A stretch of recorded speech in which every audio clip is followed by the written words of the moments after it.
Shalom Bapak Ibu. Minal aidin wal faizin. Mohon maaf lahir dan batin. Kali ini memang saya sengaja mudik ke Ambon untuk tujuan mudik sebenarnya. Somehow pagi ini saya mau berbagi dari Matius pasal 13. Ayatnya kali ini panjang banget Pak Ibu. Saya pikir saya perlu menjelaskannya sebab ini satu paket. Kalau cuman asal ambil ayat saja kita nggak akan melihat makna keseluruhan. Jadi mari kita lihat dulu Matius pasal 13. Saya baca ayat 8 Pak Ibu sampai dengan ayat 17. Biasanya orang mengangkat isu Matius pasal 13 tentang konsep penabur, benih, dan tanah. Tapi mari kita lihat dari perspektif yang berbeda. Ayat-ayat yang jarang sekali orang mengangkatnya. Padahal sebenarnya keberhasilan benih, keberhasilan tanah memberikan hasil itu teralokasi kepada ayat 8 sampai dengan ayat yang ke-17. Nah mari kita lihat dulu Matius pasal 13. Saya baca ayat 8 ya Bapak Ibu sampai dengan ayat yang ke-17. Alkitab bilang begini. Dan sebagian jatuh di tanah yang baik lalu berbuah. Ada yang 100 kali lipat, ada yang 60 kali lipat, ada yang 30 kali lipat. Lalu Yesus bilang ini, siapa bertelinga, hendaklah ia mendengar. Maka datanglah murid-muridnya dan bertanya kepadanya, mengapa engkau berkata-kata kepada mereka dalam perumpamaan? Jawab Yesus, kepadamu diberikan karunia untuk mengetahui rahasia kerajaan sorga. Tetapi kepada mereka tidak. Karena siapa yang mempunyai, kepadanya akan diberi, sehingga ia berkelimpahan. Tetapi siapa yang tidak mempunyai, apapun juga ada padanya akan diambil daripadanya. Itulah sebabnya aku berkata-kata dalam perumpamaan kepada mereka. Karena sekalipun melihat, mereka tidak melihat. Dan sekalipun mendengar, mereka tidak mendengar dan tidak mengerti. Maka pada mereka genaplah nubuat Yesaya yang berbunyi, kamu akan mendengar dan mendengar, namun tidak mengerti. Kamu akan melihat dan melihat, namun tidak menanggap. Sebab hati bangsa ini telah menebal dan telinganya berat mendengar dan matanya melekat tertutup, supaya jangan mereka melihat dengan matanya dan mendengar dengan telinganya dan mengerti dengan hatinya, lalu berbalik sehingga aku menyembuhkan mereka. Tetapi berbahagialah matamu karena melihat dan mendengar, dan telingamu karena mendengar. Sebab aku berkata kepadamu, sesungguhnya banyak nabi dan orang benar ingin melihat apa yang kamu lihat, tetapi tidak melihatnya. Dan ingin mendengar apa yang kamu dengar, tetapi tidak mendengarnya. Sudah? Sekarang coba saudara kembali dengan saya di ayat yang ke-8. Jelas? Kalau saudara baca ayat 1 sampai dengan ayat yang ke-8, kita ketemu dengan fakta penabur menabur benih. Benih jatuh di 4 kategorial tanah, betul? Pinggir jalan, jalan berbatu, semak duri, lalu tanah yang baik. Sudah?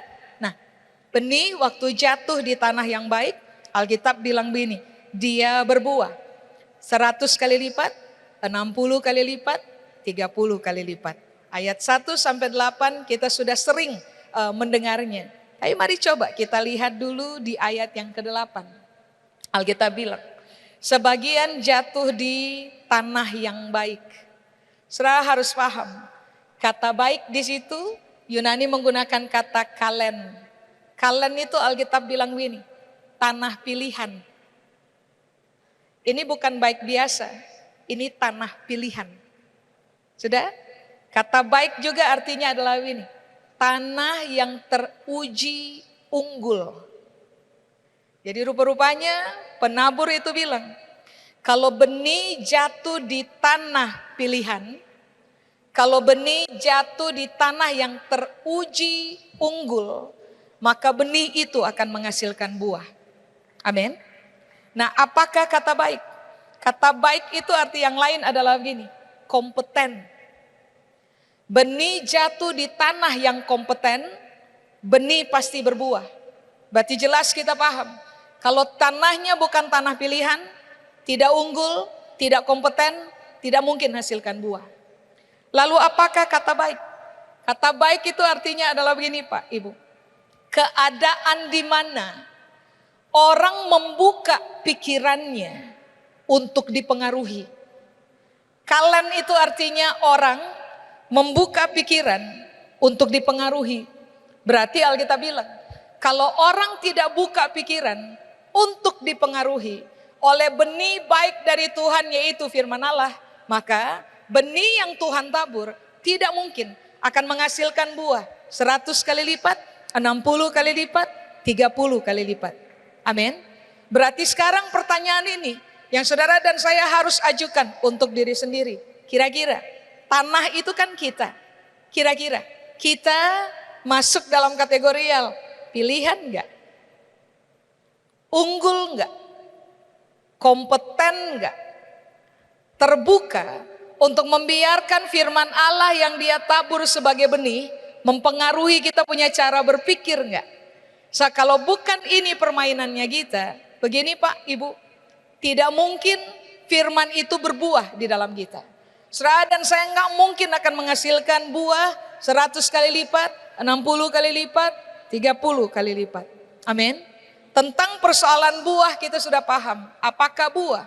Buah itu karpos atau karpon artinya adalah sebuah keadaan di mana saudara dan saya ditemukan matang tepat waktu. Amin. Apakah buah? Buah juga berarti keteladanan.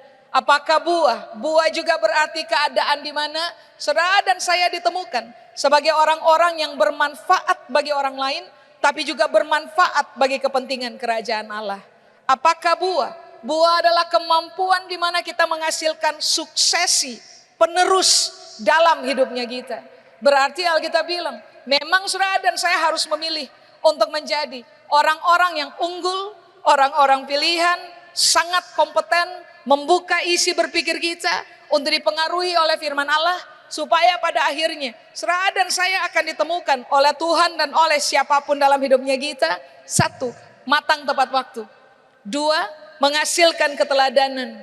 3, saudara dan saya akan menjadi orang-orang yang sangat berguna, sangat bermanfaat, sangat potensial untuk memberikan keuntungan bagi kerajaan Allah dan bagi orang lain. Tapi saudara dan saya pun akan ditemukan sebagai orang-orang yang menghasilkan suksesi dalam hidupnya kita.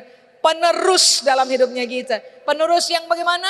Orang-orang yang meneruskan keteladanan dalam hidupnya kita. Orang-orang yang meneruskan kematangan dalam hidupnya kita. Orang-orang yang meneruskan sebuah keadaan di mana mereka akan bermanfaat, berguna, dan memberikan keuntungan bagi kerajaan Allah dan bagi siapapun. Amin. Nah, sekarang begini Pak, Ibu. Coba saudara lihat. Alkitab kemudian bilang di ayat yang ke-9. Setelah Yesus bilang bahwa kamu harus jadi tanah yang baik. Secuma tanah yang baik yang akan menghasilkan buah. Lalu dia lanjut dengan statement ini di ayat 9. Siapa bertelinga, hendaklah ia mendengar. Semua punya telinga? Punya. Tapi ada masalah. Banyak orang punya telinga, tapi tidak mendengar. Padahal untuk berbuah dibutuhkan fakta ini. Bukan sekedar, saudara dan saya harus jadi tanah yang baik. Untuk bisa berbuah, rahasianya ada di ayat 9. Yesus bilang, siapa bertelinga, hendaklah ia mendengar. Nah, kata telinga di situ Pak, Ibu. 1 memang telinga. Kata telinga itu Yunani bilang ota. Ota itu memang telinga. Tapi kata telinga pengertian yang kedua adalah ini. Siapa punya pikiran? Coba. Semua punya telinga?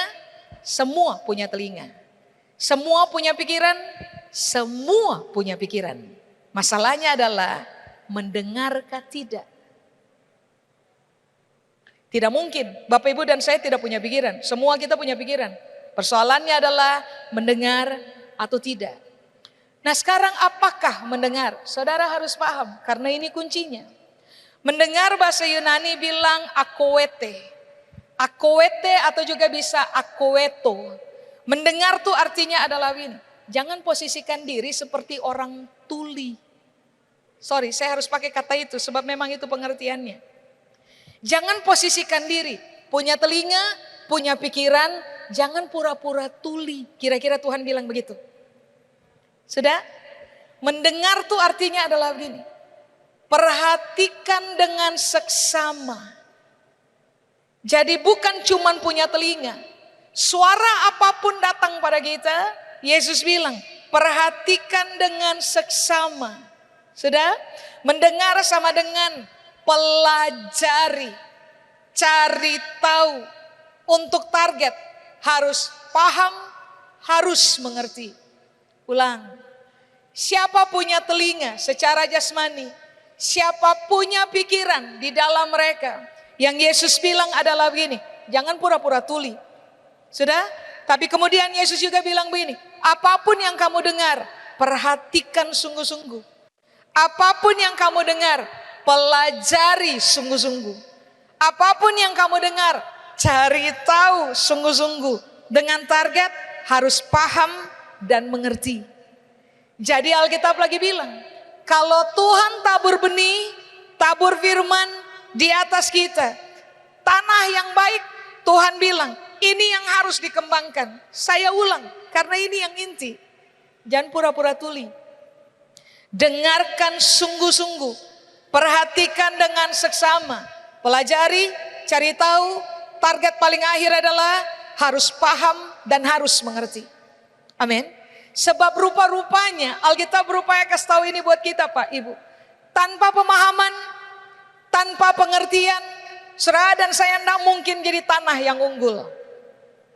Tanpa pemahaman, tanpa pengertian akan firman Allah, saudara dan saya nggak mungkin jadi tanah pilihan.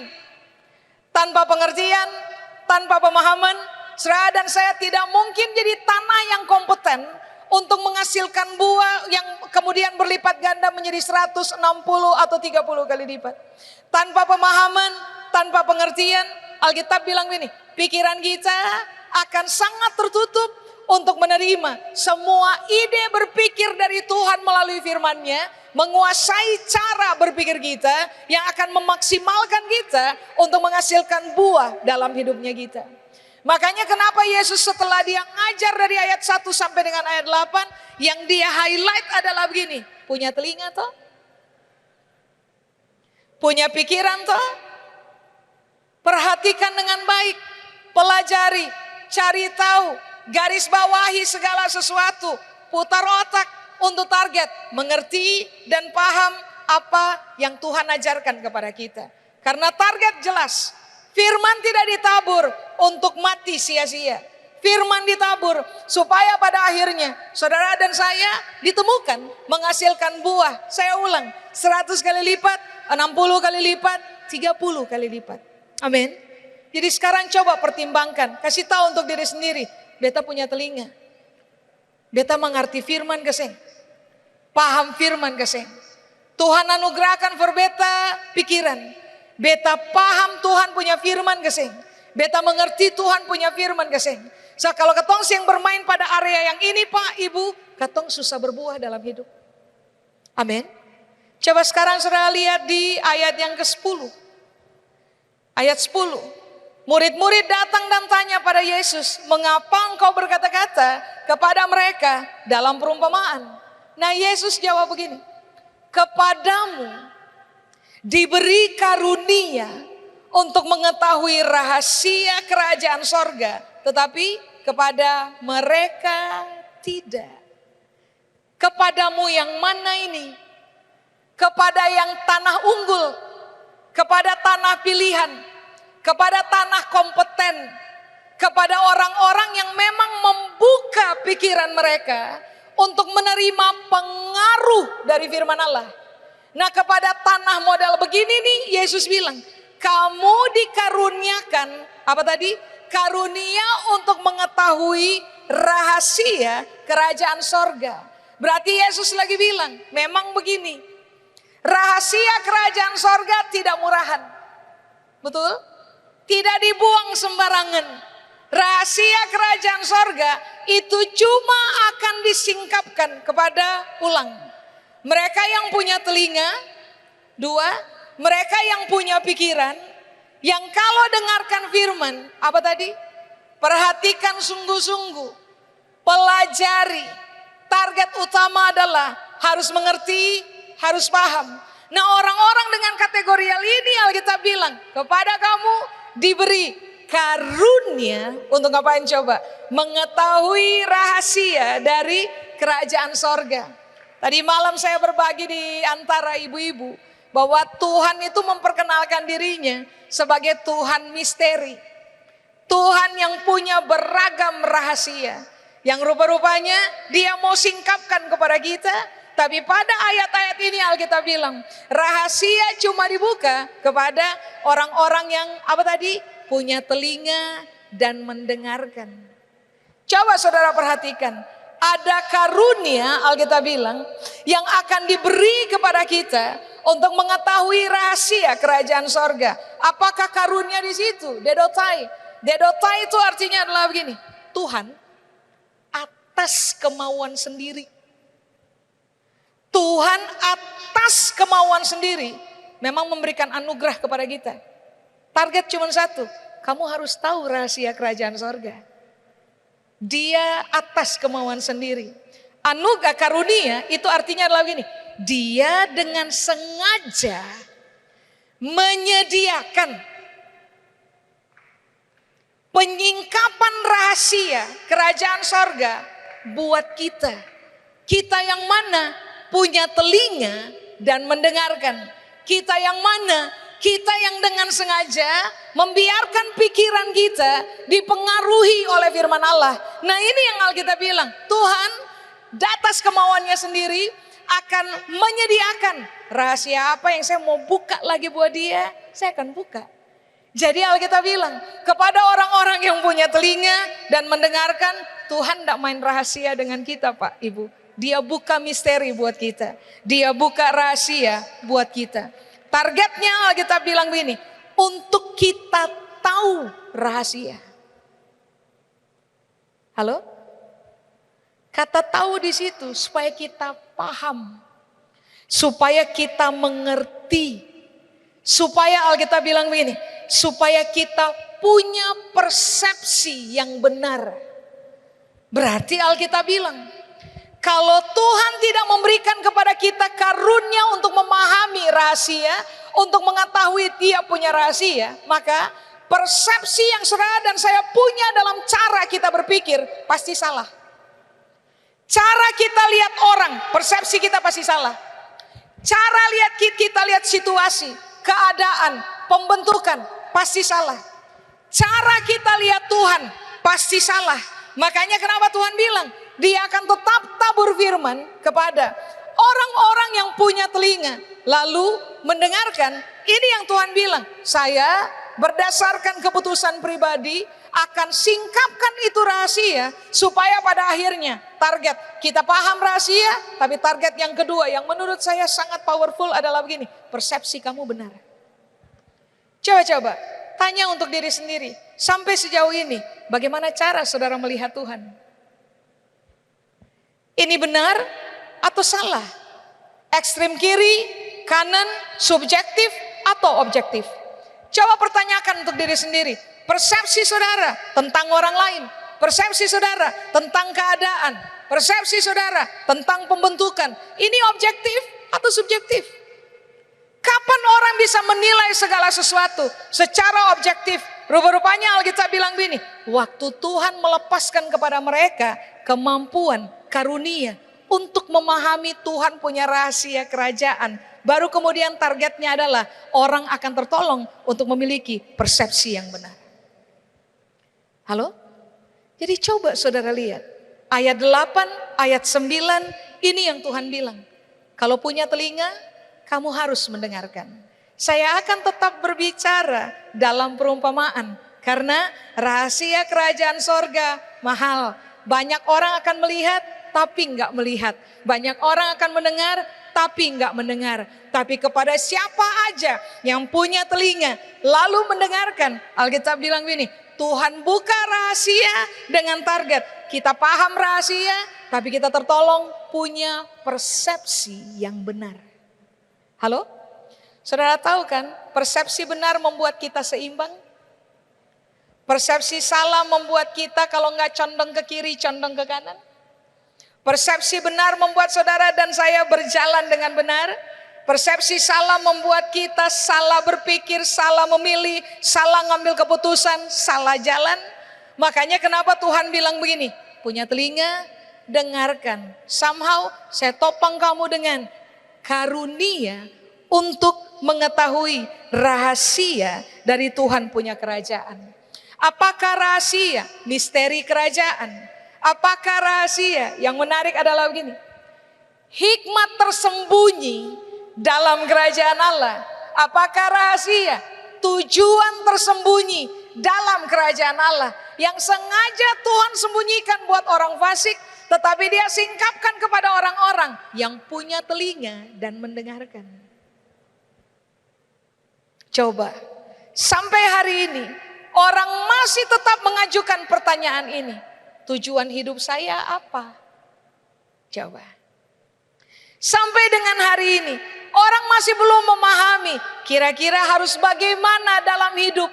Secara Tuhan bilang, Tuhan yang punya kerajaan, Dia yang adalah raja, di dalam pemerintahannya, Dia punya tujuan, Dia punya strategi, Dia punya langkah, Dia punya nasihat, Dia punya tuntunan. Yang ternyata Alkitab bilang begini, Dia akan buka kepada semua orang yang punya telinga dan mendengarkan. Dia akan lepaskan karunia untuk supaya semua orang yang punya telinga dan mendengarkan bisa memahami Tuhan punya tujuan. Bisa memahami langkah-langkah apa yang harus dipilih. Bisa memahami bagaimana membuat pilihan dengan benar.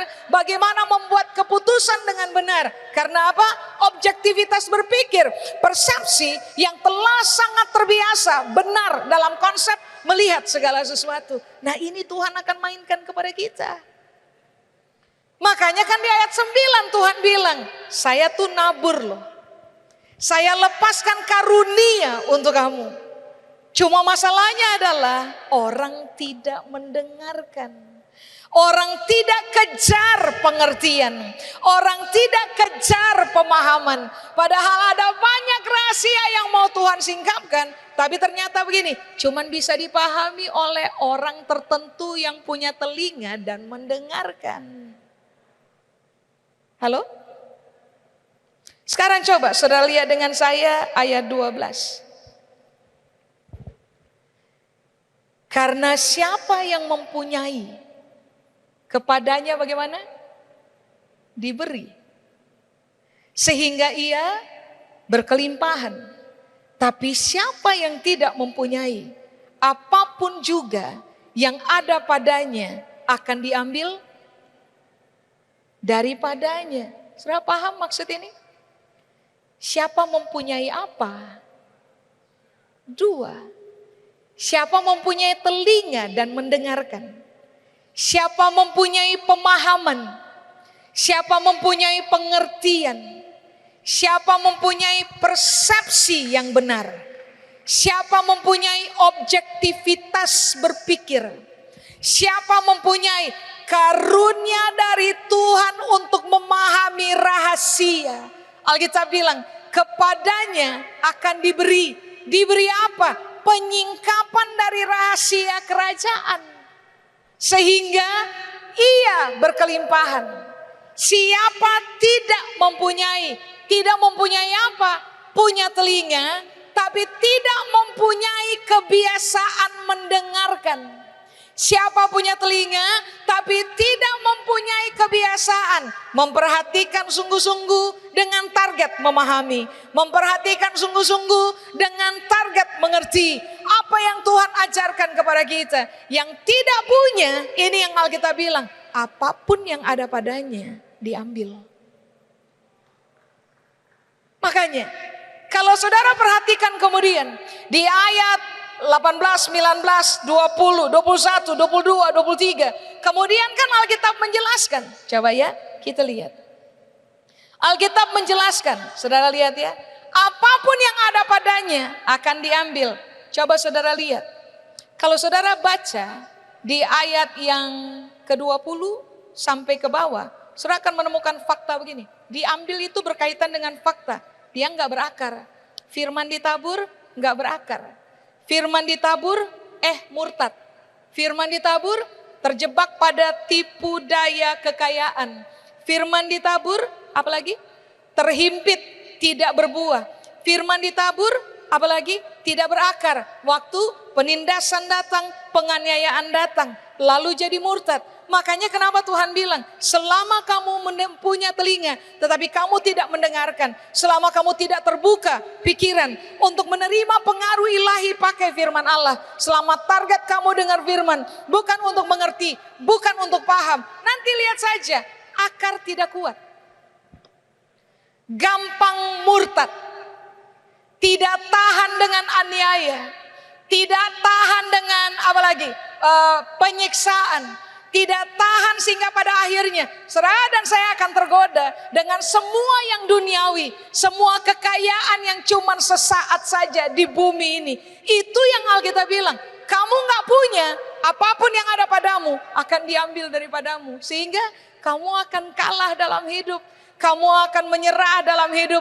Kamu akan terjebak dalam dunia. Kamu akan terlatih untuk hidup dalam kedagingan. Sangat duniawi. Tidak ilahi, persepsi tidak benar, hanya gara-gara punya telinga tapi tidak mendengarkan. Saya bisa lihat benang merahnya. Makanya begini Pak, Ibu, Alkitab bilang, kalau mau dikenal sebagai orang yang mempunyai, yang kemudian Tuhan akan memberi lagi, yang kemudian kita berkelimpahan. Berkelimpahan dalam apa? Berkelimpahan dalam pemahaman. Berkelimpahan dalam pengertian. Berkelimpahan dalam persepsi yang benar. Berkelimpahan dalam menerima karunia untuk memahami rahasia kerajaan Allah. Maka Yesus bilang, punya telinga toh, dengarkan. Kalau tidak, apapun juga yang ada padamu akan diambil. Halo? Coba-coba, mari kita merenung sebentar. Hari Minggu datang ke gereja, dengar firman, kita pulang antusias. Tapi waktu kita jalani hidup tiap-tiap hari, kekhawatiran kuasai. Waktu kita terima firman hari Minggu antusias, dalam hidup tiap-tiap hari kita korupsi. Tipu daya kekayaan, guide hatinya kita. Kita terikat kepada kebendaan, kita terikat kepada keduniawian. Kita nggak tahan aniaya, kita nggak tahan penindasan, kita nggak kuat dalam proses yang berat. Pertanyaannya, kok bisa? Nah itu yang ayat 12 bilang, kamu memang punya firman, tapi karena kamu nggak mendengarkan, memperhatikan sungguh-sungguh untuk target, mengerti dan paham, maka apapun yang kamu terima hari Minggu, itu pun akan diambil daripadamu. Coba-coba. Itu yang bikin kita seringkali kalah dalam hidup Pak, Ibu. Itu yang membuat kita menyerah dalam pertempuran hidup.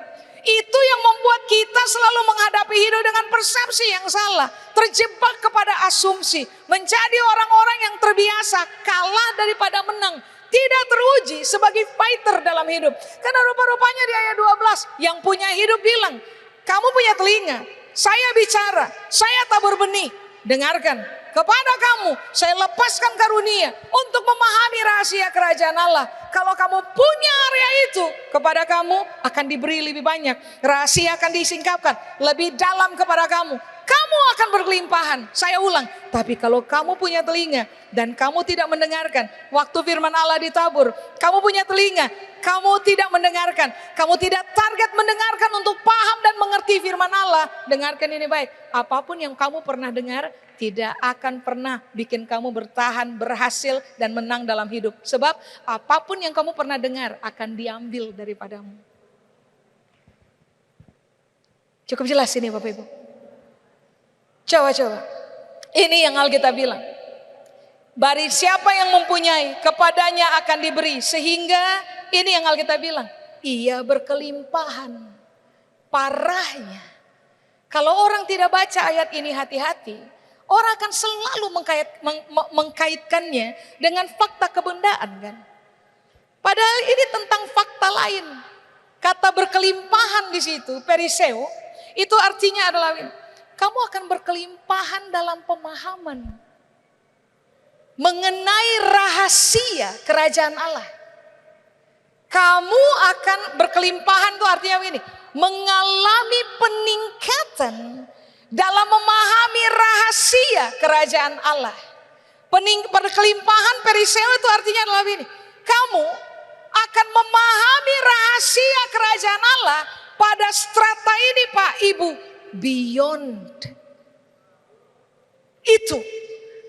Makanya kenapa Yesus bilang, saya punya benih, saya tabur, ada 4 kategorial tanah, pinggir jalan, berbatu, semak duri, dan tanah yang baik. Sekarang coba pertimbangkan, saudara mau masuk di kategorial yang mana? Semak duri. Firman apapun yang saudara dengar akan hilang juga dalam kisah tiap hari. Saudara mau pilih jadi tanah berbatu, firman apapun yang saudara dengar akan hilang juga dalam pertempuran tiap hari. Saudara mau pilih jadi tanah apa? Pinggir jalan, firman apapun yang saudara dengar akan hilang juga dalam pertempuran tiap hari. Makanya Alkitab bilang, tidak bisa, kamu harus bermain dengan prinsip ini. Punya telinga toh, punya pikiran toh, kalau dengar firman, kejar pemahaman sampai mengerti. Amin. Supaya apa coba? Kenal kita bilang, Tuhan memberikan kepada kamu karunia untuk memahami kerajaan sorga. Saya ulang karena ini penting. Supaya kamu punya pemahaman tentang rahasia kerajaan Allah berlimpah. Sampai di situ saja tidak, ngalami peningkatan. Setelah mengalami peningkatan, kita bergeraknya beyond Pak Ibu. Orang rata-rata tahu bahwa Tuhan itu baik. Kita akan tahu Tuhan punya kebaikan, punya pemahaman jauh lebih dalam dari sekedar Tuhan baik karena dia bikin mujizat, Tuhan baik karena dia jawab doa. Pemahaman kita tentang Tuhan punya kebaikan itu akan beyond aja. Nah itu yang Yesus bilang, makanya siapa bertelinga kamu harus mendengarkan. Masa karunia untuk memahami rahasia kerajaan Allah sudah dilepas dan sampai hari ini kamu tidak berkelimpahan dalam pemahaman?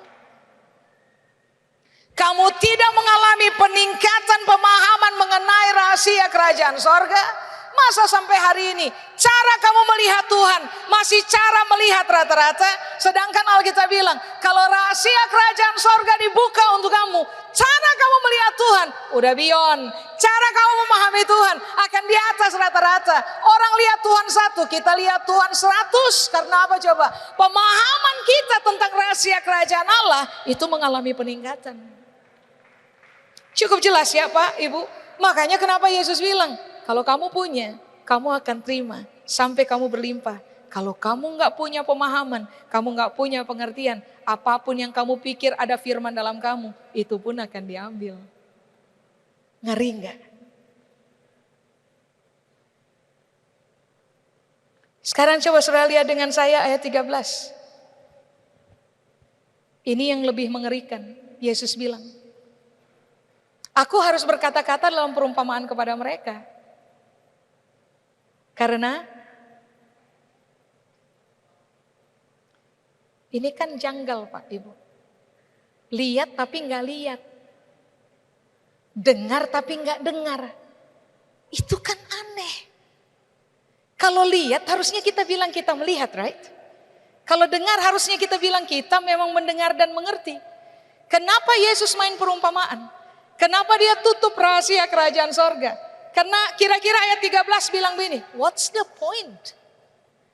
Bicara belak-belakan buat mereka pun, mereka tidak akan paham. Karena yang mereka kejar bukan pemahaman. Bicara belak-belakan kepada mereka pun mereka tidak mengerti. Karena untuk apa? Mereka tidak mengejar pengertian. Untuk menjadi tanah yang baik, yang nantinya akan menghasilkan buah 100 kali lipat, 60 kali lipat, 30 kali lipat. Saudara dan saya memang setiap kali dengar firman Allah, minta tolong Tuhan bantu saya harus mengerti firman.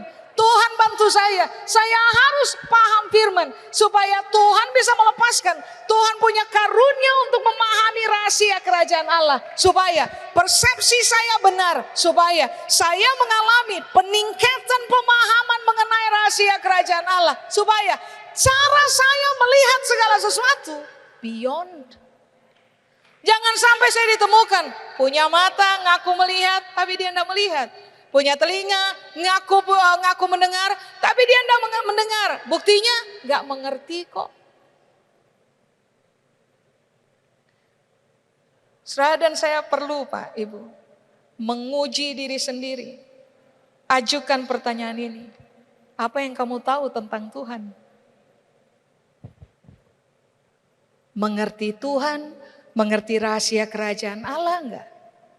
Kalau sampai memang kita belum mengerti, maka yang terjadi adalah cara mendengarkan yang harus diganti.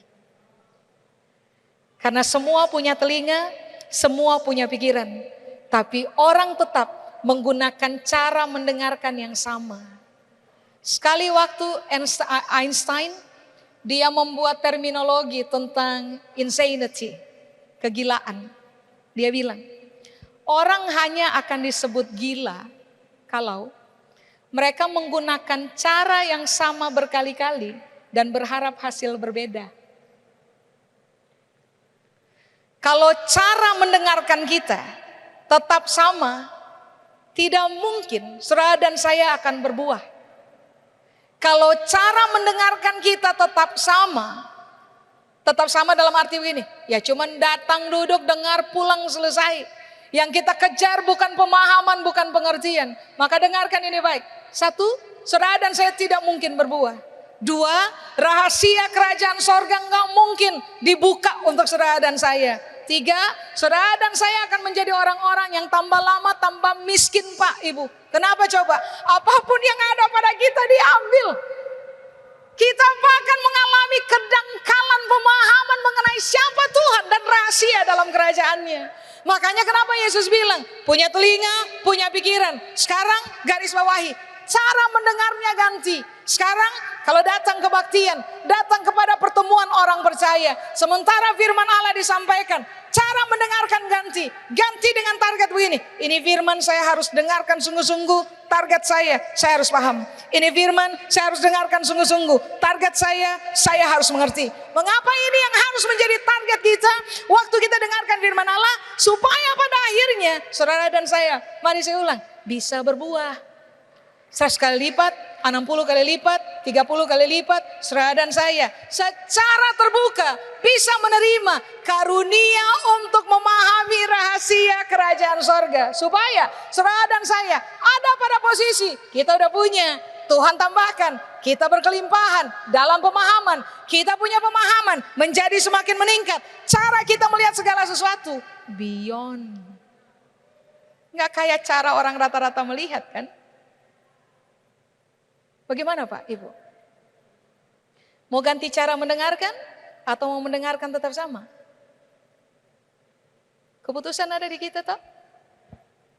Nah, kalau boleh saya mendorong saudara dalam kaitannya dengan mendengarkan firman Allah. Kalau perlu datang ke gereja bawa buku, bawa bolpen. Catat. Punya HP, tidak ada buku, tidak ada bolpen, punya HP, catat. Karena begini, kalau saudara cuma duduk saja dan mendengarkan apa yang diberitakan kepada saudara, berdasarkan hasil survei, saudara pulang cuma akan bawa 2% dari apa yang saudara dengar. Mau bertahan hidup dengan cara bagaimana? Kalau modal menjalani keseharian cuma kebenaran 2%. Mau memahami Tuhan pada persepsi yang benar dengan cara bagaimana? Kalau saudara hanya mengkoleksi firman dengan kadar 2% untuk bertahan dalam keseharian. Saya mendorong saudara untuk memperbaiki cara mendengarkan firman Tuhan. Sebab target kita adalah harus mendengarkan, harus paham. Duduk, catat. Kalau tidak, kalau terlambat mencatat, ulang lagi apa yang saudara dengar. Catat lagi, terlambat mendengarkan karena yang bicara terlalu cepat, ulang lagi, catat lagi. Karena yang harus kita kejar adalah pemahaman dan pengertian. Target kita jelas, berbuah. Target kita jelas, Tuhan melepaskan karunia untuk memahami rahasia kerajaan Allah. Terus dan terus dan terus kepada kita. Target kita jelas, kepada kita Tuhan memberi lebih banyak sehingga kita berkelimpahan, sehingga cara berpikir kita beyond, di atas rata-rata. Persepsi kita adalah persepsi yang benar tentang Tuhan. Cukup jelas ya Bapak Ibu. Sekarang mari lihat di ayat 14. Maka kepada mereka yang mana nih? Punya telinga tapi nggak mendengarkan. Cuma datang dengar, tidak kejar pemahaman dan tidak kejar pengertian. Kepada mereka genaplah nubuat Yesaya. Kamu mendengar, kamu akan mendengar dan mendengar, tetapi nggak ngerti. Kamu akan melihat dan melihat, tetapi tidak tanggap. Ngapain coba? Ayat 15 bilang, hati tebal, telinga berat, mata tertutup. Sudah? Nah, kalau sampai saudara dan saya punya hati tebal, telinga berat, mata tertutup, percayalah, Tuhan mau bikin apa saja, saudara dan saya tidak akan melihatnya sebagai hal inti dalam hidupnya kita. Kita hanya akan terjebak kepada pemahaman dangkal. Kita terpesona kepada Tuhan, cuman sampai kepada batasan. Dia bikin mujizat, dia bikin kesembuhan, dia membuat doa dijawab, pertolongan datang. Tetapi pemahaman kita tentang siapa Tuhan tidak akan pernah advance. Secara ada banyak sekali rahasia dalam kerajaan Allah yang Tuhan mau buka kepada kita, supaya saudara dan saya mengalami apa yang disebut dengan istilah advance memahami Tuhan. Makanya kenapa saya bilang fakta mendengarkan, cara mendengarkan harus diganti. Dimulai dengan apa? Mencatat dengan baik. Teliti ulang, catat dengan baik. Cara kedua, belajar mendengarkan adalah kalau suami bicara, dengarkan. Target, paham. Kalau istri bicara, dengarkan. Target, paham. Kalau anak bicara, dengarkan. Target, paham, mengerti. Kalau orang tua bicara, target, paham. Dengarkan sungguh-sungguh, target, paham, mengerti. Kita harus melatih bagaimana cara kita mendengarkan. Sebab kalau cara mendengarkan kita betul, saudara dan saya dapat lebih banyak. Kita berkelimpahan. Kita kaya Pak Ibu dalam pemahaman. Kita kaya dengan fakta. Rahasia kerajaan Allah dibuka kepada kita. Rahasia Tuhan memerintah dia buka kepada kita. Kita berkelimpahan. Lalu di ayat yang ke-15 Tuhan bilang begini, mereka gak usah berbalik aja sekalian. Supaya jangan saya menyembuhkan mereka. Nah itu kan berat itu. Sudah tahu kata menyembuhkan di situ? Kalau orang cuma dengar firman tidak untuk paham, mereka tidak akan menjadi manusia yang utuh. Tidak sembuh, tidak utuh. Tidak content di dalam, tidak penuh di dalam. Kita akan kosong aja di dalam. Sudah? Supaya aku jangan menyembuhkan mereka. Artinya begini, supaya biarkan saja mereka bermain-main terus-menerus dengan dosa dan berbuah kepada maut. Menyembuhkan itu artinya adalah begini, Tuhan akan membuat kita utuh. Jadi Alkitab bilang, kamu mau utuh dalam hidup, lengkap dalam hidup, content dalam hidup, dengarkan firman Allah dengan target, paham dan mengerti. Lalu berikutnya, kamu menyembuhkan, itu artinya adalah terbebas dari dosa dan pelanggaran. Kamu mau cara hidupmu terbebas saja dari dosa dan pelanggaran. Setiap kali dengarkan firman Allah, targetnya harus begini, mendengar dan memahami. Maka Tuhan menyembuhkan kita. Halo? Ayat 16. Tetapi berbahagialah matamu. Matanya siapa? Kita. Karena melihat dan telingamu karena mendengar. Sesungguhnya banyak nabi, banyak orang benar ingin melihat apa yang kita lihat, tapi mereka nggak lihat. ingin mendengar yang kita dengar, tetapi tidak mendengar. Dengan kata lain Tuhan bilang begini, Tuhan punya rahasia kerajaan sorga, itu banyak banget. Nabi-nabi dan orang benar yang sudah berpulang kepada Tuhan, mereka belum mengalami keutuhan dari penyingkapan rahasia kerajaan sorga buat mereka. Mereka sangat menginginkannya, tetapi waktu hidup terbatas. Akhirnya mereka harus berpulang kepada Tuhan. Lah kita yang hidup di zaman yang sekarang ini, di mana Tuhan di dalam karunia-Nya yang besar melepaskan karunia kepada saudara dan saya untuk memahami rahasia kerajaan sorga, seharusnya kita manfaatkan itu karunia. Amin. Karena Tuhan tidak akan bermain misteri lama-lama Pak Ibu. Dia akan buka dan buka lagi dan buka lagi kepada saudara dan saya. Dengan target adalah begini, supaya semakin lama kita tinggal di bumi, semakin kita paham siapa Tuhan, semakin kita paham rahasia kerajaan Allah, semakin kita berkekuatan untuk hidup dalam keteladanan, semakin kita berkekuatan untuk hidup matang dalam perjalanan kehidupan, semakin kita terbiasa, terfokus untuk menghasilkan suksesi dalam hidupnya kita, semakin lama kita hidup di bumi, semakin banyak rahasia Allah disingkapkan kepada kita. Saudara dan saya punya hidup akan sangat bermanfaat bagi kerajaan Allah dan bagi manusia. Makanya kenapa Yesus bilang, kamu paham gak? Bahwa yang kamu dengar itu harta bagi para nabi.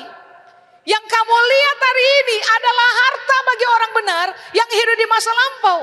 Kalau mereka sangat menginginkan yang kamu dengar hari ini, lalu kenapa kamu buang yang kamu dengar hari ini?